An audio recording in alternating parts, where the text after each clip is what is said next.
Ya, shalom sahabat yang dikasihi Tuhan Yesus, puji Tuhan kita bertemu kembali dalam kasih-Nya. Kali ini saya akan menyampaikan sebuah kabar dari Bangladesh.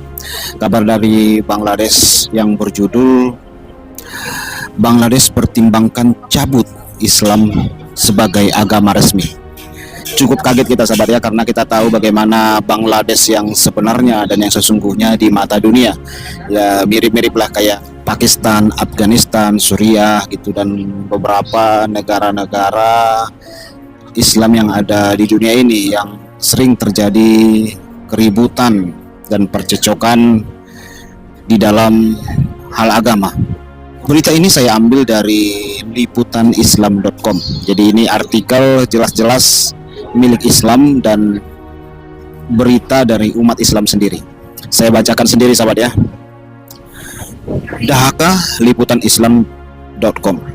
Otoritas hukum Bangladesh tengah mengkaji kemungkinan pencabutan Islam sebagai agama resmi di negara itu, menyusul terjadinya sejumlah aksi kekerasan yang dilakukan kelompok militan terhadap kaum minoritas dan orang-orang liberal. Nah, hal ini saudaraku bukan hal yang baru ya. Ya, ketika mereka ramai dan mereka menguasai dari segi jumlah, mereka sering mengintimidasi, mempersekusi dan melakukan aksi-aksi kekerasan kepada minoritas. Bahkan tidak segan-segan menutup ibadah mereka, merusak tempat ibadah mereka dan mempersekusi ketika kaum minoritas beribadah. Ini juga terjadi di Bangladesh. Seperti dilaporkan media Inggris The Independent, akhir pekan lalu Mahkamah Agung Bangladesh tengah melakukan kajian untuk mencabut Islam sebagai agama resmi yang telah ditetapkan sejak tahun 1988. Bulan lalu seorang pendeta Hindu diserang hingga tewas di kuilnya. Wow, miris sekali sahabat. Di distrik Pancakhak, dua pengikutnya juga turut terluka dalam insiden ini. Sementara tahun lalu sejumlah blogger liberal tewas diserang kelompok ekstremis. Kelompok Jamaatul Mujahidin Bangladesh dan Ansarullah Banglatim dipercaya telah melakukan setidaknya 7 serangan terhadap orang-orang dari kelompok minoritas tahun lalu. Jadi ada banyak aksi kekerasan kepada minoritas di Bangladesh sahabat. Ya, kita pernah melihat ya bagaimana ada video tersiar di beberapa platform media sosial. Gereja dirusaki, dibakar dan diserbu sambil teriak takbir, Allahu Akbar kata mereka, sambil melempari dan mematahkan salib dari atas gedung. Itu videonya viral sahabat ya. Pernah juga saya upload di channel ini.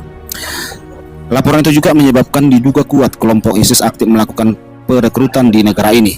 Ya, ini sarangnya sahabat. Jadi dengan iming-iming agama, ya biasanya bidadari dan yang lain-lainnya, sehingga banyak orang mengikuti aksi kekerasan karena sebuah agama. Secara organisasi kelompok ini belum terbentuk di negara ini. Ya, sahabat yang terkasih, di Afghanistan juga ya pernah terjadi. Ulama-ulama tersohor di Afghanistan pusing dia sahabat, karena banyaknya orang murtad. Alasan orang-orang murtad itu karena nggak sanggup melihat kekerasan, penindasan kepada minoritas karena berdasarkan agama, sehingga banyak dari kaum mereka sendiri juga menghujat agamanya sendiri. Para ulama ini menangis-menangis, kenapa kok bisa orang muslim berbondong-bondong murtad, bahkan yang menghujat agama kita sendiri bukanlah dari orang-orang kafir tetapi dari kaum kita sendiri, kata mereka. Yuk kita tonton dulu videonya sahabat.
berpaman disulap kita baik karena dia isa tahu ratus kerja.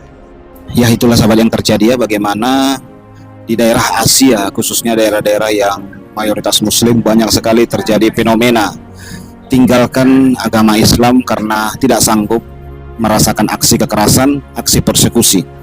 Dulu ada seorang murtadin juga bersaksi dalam hal ini dari Mesir. Sekarang dia menjadi orang yang percaya kepada Tuhan Yesus. Bagaimana dia katakan ketika dia bertemu dengan mualaf dari Amerika, ketika dia bertanya kepada mualaf Amerika ini, ketika kamu mualaf, apakah kamu dikejar-kejar FBI, dikejar-kejar orang Kristen, atau dipersekusi atau dipenjarakan? Kata mualaf ini, nggak ada hukum-hukum begitu di Amerika, katanya. Ya, saya kalau mualaf saja, tidak pernah dilakukan pemenjaraan atau eksekusi persekusi kepada saya, katanya. Si murtadin ini heran sahabat, waktu itu dia masih Islam. Loh, kenapa ya di setiap negara-negara yang penduduknya mayoritas agama saya sering melakukan hal tersebut? Kalau mualaf dianggap berkah, tetapi kalau murtad dianggap perbuatan kriminal dan harus dipenjara. Ya, hal seperti itu bukan kejadian baru sahabat. Murtad dianggap kriminal terjadi dan dibuatkan sebuah hukum untuk negara tersebut. Ustadz Abdul Somad juga pernah ya dalam ceramahnya dia berkata, apa nggak bisa murtadin ini dipenjara? Ya bisa dong. Mari kita usulkan kepada anggota-anggota DPR supaya orang murtad dari Islam harus dipenjara, katanya. Nah, ketidakadilan yang seperti inilah yang membuat banyak orang Islam murtad sahabat.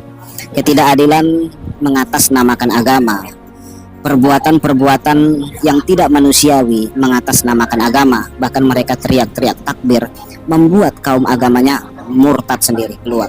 Hal seperti ini juga terjadi di Bangladesh, sehingga pemerintahnya akan mencabut Islam sebagai agama resmi di Bangladesh.